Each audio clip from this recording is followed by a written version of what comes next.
when all of this happened, they put chain link fences around our courthouse and our sheriff's department and the junior high. Chain link fences and concrete barriers because of the danger. There were all kinds of rumors about these horrible patriots that were coming in, and they're going to start causing all kinds of trouble. And the patriots that showed up, you want to know what horrible things they did? We had a rip-roaring snowstorm, and these nasty patriots were out there shoveling out fire hydrants and handicap parking. That's what kind of horrible people they were. They were so horrible that they actually took coffee and sandwiches to the people that were guarding the courthouse and our airport with automatic weapons. That's what kind of bad people they were. Well, okay, they shut down the schools. They shut down the BLM. They shut down the Forest Service. They gave all the employees the gag order that you cannot go to any of these meetings. You can't talk about this. You can't do anything. I'm here to tell you that I was out at the refuge lots of times, and I felt like my city that I lived in was way more dangerous than the refuge. Way more threat there. We had MREPs running up and down the street. We had Black Hawk helicopters at the airport. We had great big generators and lights that stood up in the air, and they just made the whole place light up. People couldn't sleep up by the courthouse because of all the noise and all the lights. There wasn't a gun at the refuge that could reach 30 miles. Not a single gun out there could have reached Burns. But everybody was supposedly in this great fear from these horrible people there that were going around and teaching the Constitution, that were teaching about our rights. Where was the fear coming from? It was generated by the government and by the FBI. Were we protected by our sheriff's department? No. No. Was our sheriff out there looking after our best interests? No.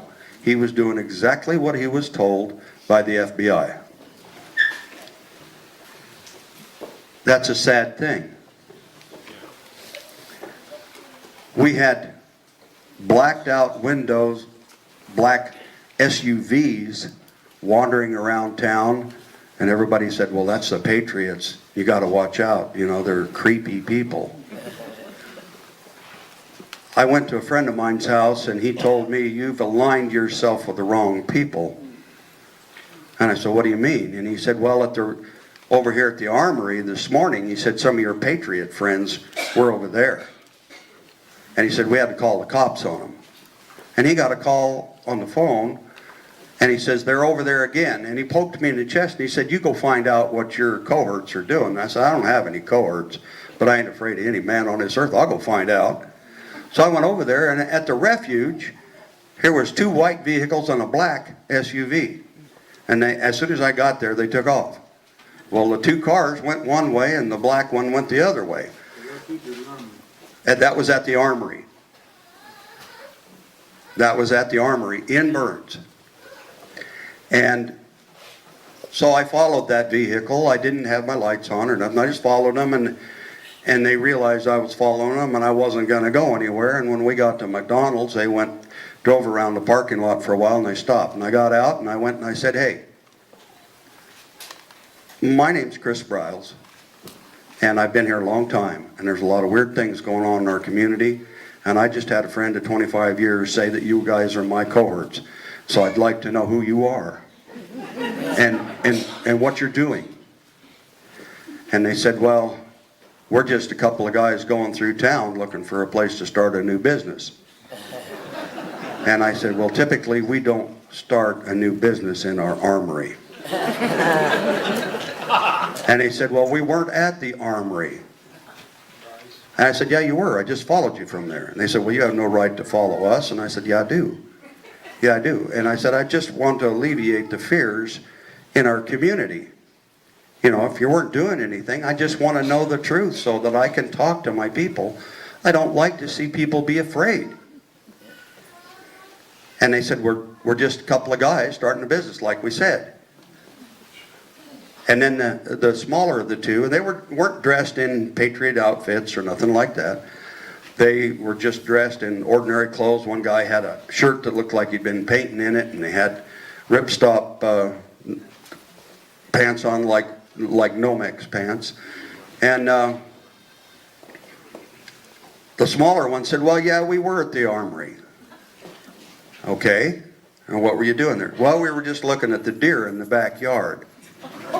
There was a 4-point back there that's a pretty good shooter.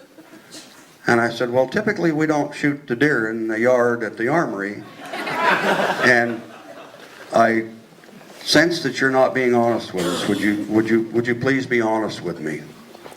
I said, well, we just want to get something to eat. That's all we want to do. And I said, I will buy your meal if you're just honest with me. Tell me the truth. That's all I'm asking. They wouldn't give me their full names. They just said they wanted to eat. So they did. They went into McDonald's. I took a picture of their license plate, and I have it on my phone still. And I went to go up to the courthouse to find out what was going on. Bear in mind that I've lived there since 1978. There's not a person in Harney County that doesn't know who I am. And I walked up there to the concrete barricades and guards with automatic weapons in full tactical gear. And I went up there, I parked my rig, and I thought, well, I'm going to go over there. The guy met me with a rifle. He says, what are you doing? I said, I need to go talk to Dave Ward. Something's not right. He said, no. He's in meetings. He can't talk to you. And I said, well, can you tell him Chris Briels is out here and I want to talk to him? He said, if you have a problem, you call 911. And I said, I'm not going to abuse the system like that. I said, but I do want to talk to somebody about some suspicious activity. And he said, just call 911. I said, well, thanks for nothing, you know. And so I went back down to the armory, and there was a sheriff's deputy and the Burns police chief there.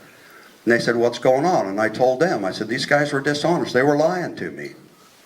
And I don't understand it. While I was talking to him, the sheriff's deputy got a phone call. And he says, oh, okay. And I said, what's going on? He said, the 2 white vehicles are FBI vehicles.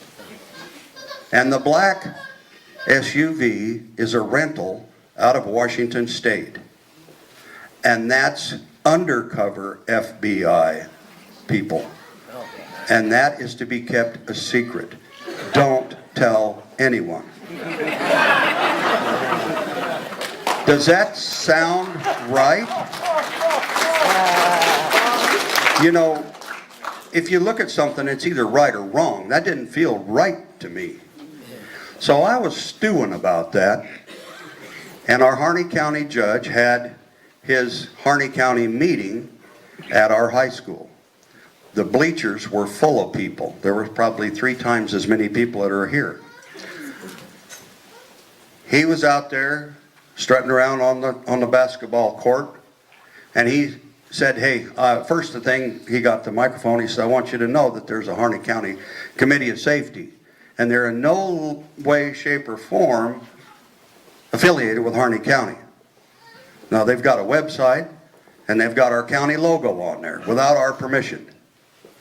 And he wants you to know to don't give any credibility to these people, you know. And this is in front of all these people. And so the microphone got there. Am I done? My time's up, but I'm going to finish this a little bit.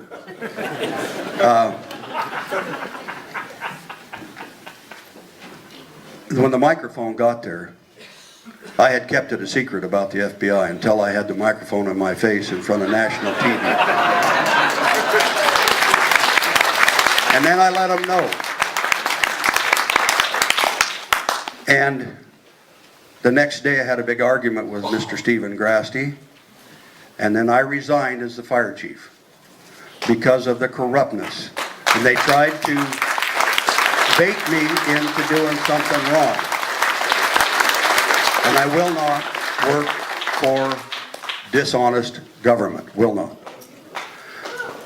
What I want to close in, I received gobs and gobs and gobs of friend requests for Facebook. We have no radio station, no TV station in Burns. We do now, but it's not real well. Anyway, there were lots of people that said, hey, you are a hero. You are an American hero. And that, yeah, but listen, it broke my heart to be considered a hero. I have 2 arms. I have 2 legs. Why should you be considered a hero? Because you stand up and speak the truth. This is the United States of America. This is where we should all be able to stand up and speak the truth.